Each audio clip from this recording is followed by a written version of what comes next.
Hi everyone, this is Rajesh. మీకు upcoming SSC GD నోటిఫికేషన్లో మీకు గుడ్ స్కోర్ రావాలన్నా, అలానే చాలామందికి ఉన్న డౌట్ ఏంటంటే ఎటువంటి బుక్స్ ఆఫ్లైన్లో మనం పర్చేస్ చేసుకోవాలి, ఏ బుక్స్ పర్చేస్ చేసుకుంటే మనకు బెస్ట్ స్కోర్ వస్తుంది అనేది కూడా తెలుసుకోవాలి. ఎందుకంటే చాలా రకాల బుక్స్ ఉంటాయి, అన్నిట్లో ఒకేలా ఉన్నా సరే కొన్ని బుక్స్ కొద్దిగా డిఫరెంట్గా ఉంటాయి అనమాట. కంటెంట్ డిఫరెంట్గా ఉంటుంది, దాని యొక్క స్ట్రాటజీస్ డిఫరెంట్గా ఉంటాయి. సో అలాంటి బుక్స్ మనం ఆఫ్లైన్లో పర్చేస్ చేసుకోవడం చాలా బెస్ట్.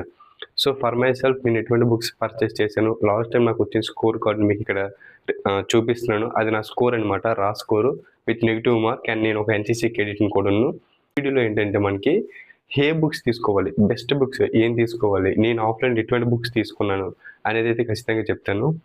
సో ఫస్ట్ మనం చూసుకున్నట్లయితే మ్యాథ్స్ అనమాట. మ్యాథ్స్కి వచ్చేసరికి ఏంటంటే మనకి ఆర్ఎస్ అగర్వాల్ ఆబ్జెక్టివ్ అర్థమెటిక్ ఉంటుంది. అంటే ఈ బుక్ అనేది ఎస్ఎస్సి జీడీకి more than enough. SSC GD పర్చేస్లో మీరు ఈ బుక్ కానీ కంప్లీట్ చేస్తే మీకు 20 out of 20 వస్తాయి ఖచ్చితంగా. అంటే 26 పేపర్లో నాకు 20కి 19 వచ్చాయి, 25 పేపర్లో నాకు 20కి 15 వచ్చాయి. అక్కడ 15లో 5 పోయినప్పుడు నేను చాలా బాధపడ్డాను. అంటే మనకి మ్యాథ్స్ వచ్చేసరికి అంటే ఎస్ఎస్సి జీడీ ఓరియంటెడ్గా మీకు ఆఫ్లైన్లో కోర్స్ అయితే తీసుకొని ఆఫ్లైన్లో కోర్స్ ఫస్ట్ చూడండి. ఆఫ్లైన్లోనో ఆన్లైన్లో కోర్స్ చూసి ఈ బుక్ని మీరు కంప్లీట్ చేయండి. వితౌట్ ఎనీ కోర్స్ కంప్లీట్ చేయకుండా మీరు డైరెక్ట్ ఈ బుక్ చేద్దాం అనుకుంటే అది మీకు చాలా ఎక్కువ టైం తీసుకుంటుంది. సో అలాగైతే చేయొద్దు. మీరు ఆఫ్లైన్లో కానీ ఆన్లైన్లో కానీ ఏదో ఒక కోర్స్ పర్చేస్ చేయండి. చేసిన తర్వాత ఈ బుక్ని కంప్లీట్ చేయండి. చాలా ఈ బుక్ ఏంటంటే మీకు సొల్యూషన్స్ కూడా వాడేస్తాడు. దానికి ఎటువంటి స్ట్రాటజీస్ ఫాలో అయ్యాడు, ఏ విధంగా అనేది బెస్ట్ షార్ట్ కట్స్ ఉంటాయి, అలాగే లాంగ్ కట్స్ కూడా ఉంటాయి, రెండు కలిపి ఉంటుంది. సో ఏంటంటే మనకి ఎస్ఎస్సి జీడీ ఓరియంటెడ్లో ఆర్ఎస్ అర్థమెటిక్ అనేది ఏంటంటే వన్ ఆఫ్ ది బెస్ట్ అనమాట. సో మ్యాథ్స్ మీరు ఆ బుక్ని కంప్లీట్ చేస్తే వితౌట్ నోట్ 20కి 20 క్వశ్చన్స్ కావాలంటే మీకు 2026లో మనకు వచ్చిన పేపర్లో ప్రతి క్వశ్చన్ కూడా దీంట్లో ఉంది. ప్రతి క్వశ్చన్ అంటే మోడల్ ఉంది, సేమ్ క్వశ్చన్ ఏంటంటే ఎక్కడ ఉండదు. మీకు ఏదైతే క్వశ్చన్ వచ్చాయో ఆ క్వశ్చన్ సంబంధించింది సేమ్ మోడల్, నో డౌట్. అది 100కి 100% నాది గ్యారంటీ. లేదని చెప్పండి, నేను చూపిస్తాను. ఏదో ఒక షిఫ్ట్ పేపర్ తీసుకుని చూపించండి, ఆ షిఫ్ట్ పేపర్ ఉన్న క్వశ్చన్స్ అన్ని దీంట్లో మీకు చూపిస్తాను. So that is the strategy అనమాట. ఈ బుక్ స్ట్రాటజీ అది చాలా ప్లస్ పాయింట్ ఉంది. ఇంగ్లీష్ అనేది ఏంటంటే one of the crucial part. చాలా మంది మన ఆంధ్రప్రదేశ్ నుంచి ఏం చేస్తారంటే రీజనింగ్ మ్యాథ్స్ చూస్తారు, 40 క్వశ్చన్స్లో ఒక 30-35 క్వశ్చన్స్ పెడతారు. కానీ రిమైనింగ్ ఇంగ్లీష్ అనేది గేమ్ చేంజర్. ఎందుకంటే ఇంగ్లీష్లో కూడా ఎవరైతే పెడతారో వాళ్ళకి జాబ్ వస్తుంది. మనకు కావాల్సినవి మినిమం 50 to 60 క్వశ్చన్స్ పెట్టడం. సో ఇంగ్లీష్ నేను వొకాబులరీకి for my personal choice SSC English power pack 5 నుంచి ఇప్పటి వరకు జరిగిన లేటెస్ట్ క్వశ్చన్స్ ఉంటాయి అనమాట. అంటే ప్రీవియస్ ఇయర్ ఈ బుక్ కూడా లింక్ అనేది మీకు డిస్క్రిప్షన్లో ఇస్తాను, మీరు తీసుకోండి. మీరు ఆర్డర్ చేసుకుని చూడండి. ఇంటికి వచ్చాక మీకు ఈ బుక్ అనేది వర్త్ అనిపిస్తుందా లేదా, బుక్ ఎలా ఉంది, మీకు అనుకునే విధంగా ఉందా లేదా చూసి, లేదంటే రిటర్న్ పెట్టండి, నో ప్రాబ్లం. అంతేగాని ఇది ఇబ్బంది పడితే చదవద్దు. ఫర్ మై చాయిస్ ఇది. నేనైతే బాగానే చదివాను, కానీ ఏంటంటే వొకాబులరీ, కానీ ఒకటి వొకాబులరీ పార్ట్లో మైనస్ ఏంటంటే మీరు చదివినవి ఇస్తాడా అంటే నో. మీరు చదివినవి అక్కడ అప్లై చేయొచ్చు తప్ప మీరు చదివిన యాస్టేజ్ ఇస్తాడంటే అది మీ లక్ ఉండదు. అంటే యాస్టేజ్ క్వశ్చన్స్ ఒక 10 క్వశ్చన్స్లో ఒక టూ క్వశ్చన్స్ మేబీ యాస్టేజ్ ఇవ్వచ్చు. మిగతా 7 to 8 క్వశ్చన్స్ ఏంటంటే మీరు చదివిన నాలెడ్జ్ బట్టి అక్కడ మీరు పెట్టగలరు. అదైతే గుర్తుంచుకోండి. వొకాబులరీలో ఏంటంటే మనం చదివినవి ఇస్తాడా అనేది ఏంటంటే తప్పది, అది కష్టం. 20కి 12 క్వశ్చన్లు రైట్ అయ్యాయి, నేను 16 క్వశ్చన్లు రైట్ అవుతాయి అనుకున్నాను. దగ్గరగా 14 నుంచి 16 క్వశ్చన్లు. సో అండ్ ఇంగ్లీష్ గ్రామర్ వచ్చేసరికి ఏంటంటే గ్రామర్ చాలా ఈజీగా ఉంటుంది నేర్చుకునేవాడికి. ఎందుకంటే ఒకటి చాలా మంది రూల్స్ చదువుకుంటూ వెళ్ళిపోతారు, కానీ రూల్స్ చదివినంత మాత్రం నాకు ఆన్సర్స్ వస్తాయంటే రావు. గ్రామర్ పార్ట్ అనేది చూడాలి, గ్రామర్ పార్ట్ తర్వాత రూల్స్ చూడాలి. సో నేను గ్రామర్కి అయితే మన నీతూ సింగ్ బుక్ అయితే తీసుకోవడం జరిగింది.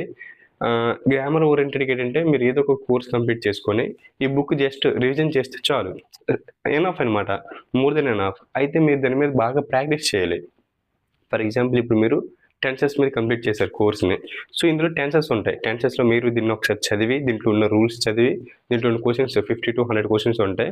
అది మీరు ప్రతి క్వశ్చన్ కూడా ఏంటి, దాని యొక్క లైన్ ఎక్కడ మిస్టేక్ ఇచ్చాడు, ప్రతిదీ కూడా చూసుకుంటే ఎనఫ్. అంటే ప్రతిదీ కూడా ఎలా ఉండాలంటే క్లీన్గా వెళ్ళిపోవాలన్నమాట. మళ్ళీ మళ్ళీ రివిజన్ చేసుకోవడం కాకుండా ఫస్ట్ టైం మనం 100% ఇచ్చి సెకండ్ టైం రివిజన్ చేసేయాలి, అలా ఉండాలన్నమాట.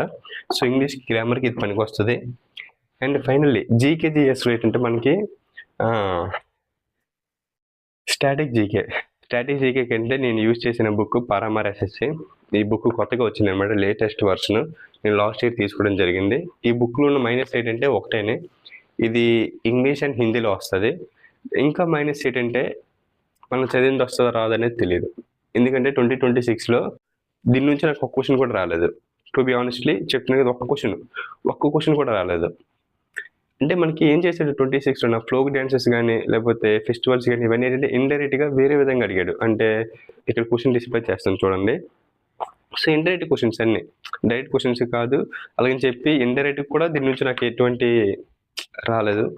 బట్ నో ప్రాబ్లం, అలాగని చెప్పి చదవకుండా ఉండకండి. ఫ్లోగా ప్రతిదీ టాపిక్స్ చాలా ఎక్కువ టాపిక్స్ ఉంటాయి, మినిమం ఒక 15 టాపిక్స్ ఉంటాయి. 15 టాపిక్స్ నుంచి మనకి ఒక 8 టాపిక్స్ ఇంపార్టెంట్వి అయి ఉంటాయి. సో చదువుకోవాలి, ఎందుకంటే ప్రతి ఇయర్ ఒకలా ప్యాటర్న్ ఉండదు, కొంచెం చేంజ్ అవుతుంటుంది. సో జీకే జేఎస్కే ఏంటంటే పరామర్ బుక్ తీసుకోవడం జరిగింది. అంటే ఏంటంటే నేను ఫేర్గా చెప్తున్నాను, నాకు క్వశ్చన్ రాలేదని. ఎందుకంటే మీరు తర్వాత మళ్ళీ చదివేసి అన్న మాకు కూడా రాలేదన్న అలా కాదు, చదవండి. వస్తుందా రాదనేది ఏంటంటే ప్యాటర్న్ మీద ఉంటుంది. జీకే జిఎస్ స్టాటిక్ జాక్. అండ్ ఇప్పుడు జనరల్ నాలెడ్జ్ ఉంది కదా, జనరల్ నాలెడ్జ్కి వచ్చేసరికి ఏంటంటే నేను ఓన్లీ ఒక్క బుక్కే వాడాను, స్టడీ గైడ్. ఇది ఎనఫ్ అనమాట. మనకి కావాల్సింది ఏంటి, history, Geography, Indian polity, Indian economy, general knowledge and physics అంతే, అది ఎక్కువ. ఇంకా ఇవన్నీ కూడా మనకి ఇప్పుడు నేను ఏవైతే చెప్పానో ఒక 5 to 6 టాపిక్స్, ఇవన్నీ కూడా మనకి 100 పేజెస్లో అయిపోద్ది. 100 పేజెస్ షార్ట్ కట్తో ఉంటుంది. SSC/GDకి ఈ బుక్ జనరల్ నాలెడ్జ్ దీంతో మీరు చదివితే సూపర్. మీరు అనుకోవచ్చు అన్న దీని నుంచి క్వశ్చన్స్ వచ్చాయంటే ఎస్ నాకు వచ్చింది. సో నేను జీకే జిఎస్లో ఏంటంటే 10 క్వశ్చన్స్ రైట్ పెట్టాను, 9 క్వశ్చన్స్ తప్పు పెట్టాను. నేను మొత్తం ఓవరాల్గా నేను కరెక్ట్గా పెట్టాల్సిన క్వశ్చన్స్ 14 అనమాట. సో నేను అక్కడ దీనికి ఇంకో 4 క్వశ్చన్స్ రాంగ్ పెట్టాను. సో చాలా బాధపడ్డాను. సో ఏంటంటే దీని నుంచి నాకు క్వశ్చన్స్ అయితే వచ్చాయండి, దీని నుంచి క్వశ్చన్స్ అయితే చాలా బాగా వచ్చాయి. మనం కంప్లీట్గా అంటే మీరు ఇప్పుడు ఏమనుకుంటున్నారంటే హిస్టరీ చదవలేమేమో, పాలిటీ చదవలేమేమో, ఎకానమీ చదవలేమేమో, జియోగ్రఫీ చదవలేమో అనుకుంటున్నాం. కానీ ఇవన్నీ కూడా మనకి దీనిలో 100 పేజెస్లో కంప్లీట్ అయిపోతాయి. మీరు రోజుకు ఒక పేజీ చదివినా, లేదంటే రోజుకు ఒక 2 పేజెస్ పర్ఫెక్ట్గా చదివినా సరే 50 డేస్లో కంప్లీట్ చేయొచ్చు. ఓవరాల్ అంతా అంటే ఇది ఓన్లీ SSC/GD ఓరియంటెడ్ బుక్ మాత్రమే అని చెప్తున్నాను. మళ్ళీ వేరే దీనికి ప్రిపేర్ అయితే మనం సంథింగ్ మళ్ళీ వేరే బుక్స్ అయితే తీసుకోవాలి. సో అన్నిట్లో నేను రీజనింగ్ మీకు చెప్పేది కదా, రీజనింగ్ కూడా ఇందులోనే ఉంటాయి. ఇది బుక్ హైలైట్ ఏంటంటే ఓన్లీ జీకే జీఎస్కే కాదు, రీజనింగ్ ఉంటుంది, అర్థమెటిక్ ఉంటుంది, ఇంగ్లీష్ కూడా ఉంటుంది. సో జీకే జీఎస్కే ఇది బెస్ట్, అలాగే రీజనింగ్ కూడా ఇందులోనే ఉంటుంది. మీరు ఏంటంటే రీజనింగ్కి ఇందులో ఆల్రెడీ టాపిక్స్ ఇస్తాడు, ఒక 19 టాపిక్స్ ఇచ్చాడు. ఇందులో మీరు ప్రాక్టీస్ అయితే చాలు.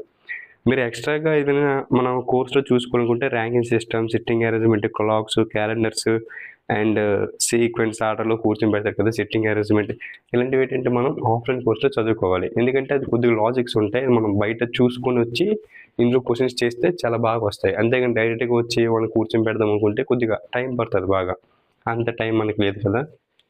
సో ఓవరాల్గా ఏంటంటే SSC/GD నెక్స్ట్ వచ్చే నోటిఫికేషన్కి ఏంటంటే ఇప్పటి నుంచి ప్రిపేర్ అవ్వండి. గుడ్ స్కోర్ వస్తుంది. అంటే గుడ్ స్కోర్ అంటే మళ్ళీ పోస్టులు పెంచుతాడా లేదా, లేకపోతే వేకెన్సీస్ అంటే ఉంటుంది కదా డౌట్, ఈసారి బోర్డర్లో మార్క్స్ వచ్చాయి మళ్ళీ అవుతుందా లేదా అని డౌట్తో ఉండొద్దు. ఇప్పటి నుంచి ప్రిపేర్ అవ్వండి. మాక్ టెస్ట్లు ఇప్పటి నుంచి మాక్ టెస్ట్లు రాయదు, ఇప్పటి నుంచి మీరు ప్రిపరేషన్ స్టార్ట్ చేయండి. ఈ నవంబర్కో మేబీ డిసెంబర్కో ఆ టైం నుంచి మాక్ టెస్ట్లు స్టార్ట్ చేయండి. ఇప్పుడు ప్రెసెంట్ వచ్చేసరికి ఏంటంటే మనకి నేను చెప్పాల్సింది ఆఫ్లైన్ ఆన్లైన్ కోర్స్ తీసుకోండి. తీసుకున్న తర్వాతే ఈ బుక్స్ తీసుకొని పర్ఫెక్ట్గా కంప్లీట్ చేయండి. కోర్స్ తీసుకొని అది కంప్లీట్ చేయడం అనేది కూడా పెద్ద విషయం కాదు, జస్ట్ 2 monthsలో అయిపోతుంది. నేను కోర్స్ ఏమేమి తీసుకోమంటానంటే మ్యాథ్స్ తీసుకోండి, రీజనింగ్ మీరు తీసుకోండి, లేకపోతే అది మీ ఎబిలిటీ మీద ఉంటుంది. మ్యాథ్స్ తీసుకున్నారు కాబట్టి ఆటోమేటిక్ రీజనింగ్లో మీకు అర్థమవుతుంది, క్వశ్చన్ స్ట్రక్చర్స్ అర్థమైపోతాయి. జీకే చేసి ఎటువంటి పర్చేస్ చేయొద్దు, అంత టైం వేస్ట్ చేయొద్దు. డైరెక్ట్గా స్టడీ గైడ్ బుక్ తీసుకోండి, చెప్పాను కదా, స్టడీ గైడ్ బుక్ డైరెక్ట్గా తీసుకోండి, నో ప్రాబ్లం. ఇది తీసుకొని దీని మీద డైరెక్ట్గా మీరు అటాక్ చేయొచ్చు. మీరు ఇంపార్టెంట్ టాపిక్స్ తెలుసుకొని ఈ బుక్స్ చదువుకుంటే ఎనఫ్, అయిపోయినట్టే జీకే జిఎస్. సో ఏంటంటే ప్రతిదీ కూడా మనం చేస్తే ఖచ్చితంగా స్కోర్ వస్తుంది. మీరు అనుకోవచ్చు అన్న నువ్వు 24 నుంచి రాస్తున్నావు కదా, మరి నీకు ఎందుకు జాబ్ రాలేదని. 24లో మెరిట్ లిస్ట్లో పోయింది, నేను హ్యాపీగా ఫీల్ అయ్యాను. నెక్స్ట్ టైం ఇంకా మంచిది కొట్టొచ్చు కదా అని. 25లో ఏమైంది, నేను అనుకున్న స్కోర్ రాలేదు, సో ఆగిపోయాను. నేను అనుకున్న స్కోర్కి BSF కట్ ఆఫ్ అనేది రీచ్ అయ్యింది. సో BSF ఒకవేళ నేను నెక్స్ట్ లాస్ట్ టైం రిక్రూట్మెంట్ మీద నేను ఇంట్రెస్ట్ చూపించి వెళ్ళుంటే సో మెడికల్ అన్నీ అవుతాయి, సో BSF వచ్చింది. బట్ ఏంటంటే ఎండ్ ఆఫ్ ది డే నాకు గుడ్ అనిపించలేదు, ఆగిపోయాను. ఇప్పుడు 26 రిక్రూట్మెంట్లో నాకు 120 మార్క్స్ వచ్చారు ఆ స్కోరు. నాకు NCC 8 మార్క్స్ యాడ్ అవుతాయి ఇంకా. సో ఏంటంటే ఇవన్నీ బెనిఫిట్సే నాకు. సో ఓవరాల్గా నాకు 125+ అయితే వస్తాయి. ఇప్పుడు నాకు ఎటువంటి ఇబ్బంది లేదు, హ్యాపీగా రిక్రూట్మెంట్కి వెళ్తాను, రన్నింగ్ చేస్తాను, మెడికల్ కంప్లీట్ అవుతుంది, అనుకున్న పోస్ట్ వచ్చా వెళ్ళిపోతాను, అయిపోయింది. సో నేనేం చెప్పాలనుకుంటున్నానంటే వచ్చింది కదా వెళ్ళిపోకుండా ఒక్క నిమిషం ఆలోచించి మనకి మళ్ళీ ఛాన్స్ ఉంటే తీసుకొని దీన్ని పర్ఫెక్ట్గా యూజ్ చేస్తే రిజల్ట్ ఎలానే ఉంటుంది. సో మళ్ళీ నెక్స్ట్ నోటిఫికేషన్కి సేమ్ అలానే ఛాన్స్ తీసుకోండి, పర్ఫెక్ట్గా బిల్డ్ చేయండి. మీకు ఏమైనా డౌట్ ఉంటే చెప్పడానికి ఏమన్నాను కదా, ఖచ్చితంగా కామెంట్ చేయండి. నేను తెలుగు మీడియం బుక్స్ చెప్పలేదు, సో ఇవన్నీ English medium books. Telugu medium బుక్స్కి ఏంటంటే మళ్ళీ తెలుగు మీడియం బుక్స్ కావాలంటే చెప్పండి, నేను మళ్ళీ ఇన్‌స్టాగ్రామ్‌లో మెసేజ్ చేయండి. వాళ్ళకేంటంటే సెపరేట్‌గా వాళ్ళకి ఏ బుక్స్ నేను చెప్తాను. ఎందుకంటే నేను ఇంగ్లీష్ మీడియం కాబట్టి తెలుగు మీడియం బుక్ సోర్స్ నా దగ్గర లేదు. నేను కనుక్కొని సేమ్ ఇవే బుక్స్‌కి ఆల్టర్‌నేటివ్ బుక్స్ కనుక్కొని మీరు నాకు ఐజీలో, ఇన్‌స్టాగ్రామ్‌లో మీరు నాకు మెసేజ్ చేస్తే మీకు ఆ బుక్స్ అనేవి అయితే మీకు సెండ్ చేయడం జరుగుతుంది. సెండింగ్ అంటే బుక్స్ డీటెయిల్స్. సో, అదనమాట విషయం. అండ్ చాలా మందికి ఇన్‌స్టిట్యూట్‌కి వెళ్తుంటారు. చాలా మంది ఏంటంటే ఫోన్‌లోనే యాప్స్‌లో కోర్స్ తీసుకుంటారు. అది ఆ వీడియో కూడా మీకు కావాలంటే కామెంట్ చేయండి. నెక్స్ట్ నేను ఆ వీడియో చేయడానికి ట్రై చేస్తాను. ఆన్‌లైన్‌లో ఏ కోర్స్ తీసుకుంటే బెస్ట్ అని. అంటే ఏ ప్లాట్‌ఫామ్‌లో మనకి చాలా ప్లాట్‌ఫామ్స్ ఉంటాయి. మనకి చాలా ప్లాట్‌ఫామ్స్ ఉంటాయి. సో, ఏ ప్లాట్‌ఫామ్‌లో బుక్స్ తీసుకోవాలనేది ఏంటంటే నేను పర్ఫెక్ట్‌గా అయితే మీకు ఎక్స్‌ప్లెయిన్ చేస్తాను. సో, ఓవరాల్‌గా ఇదనమాట వీడియో. ఎలా ఉంది? ఇన్ఫర్మేషన్ ఎలా ఉంది కూడా ఒకసారి కామెంట్ చేయండి. And signing off T Rajesh. And next వీడియోలో కలుద్దాం మళ్ళీ. ఏమైనా డౌట్స్ ఉంటే కామెంట్ చేయండి.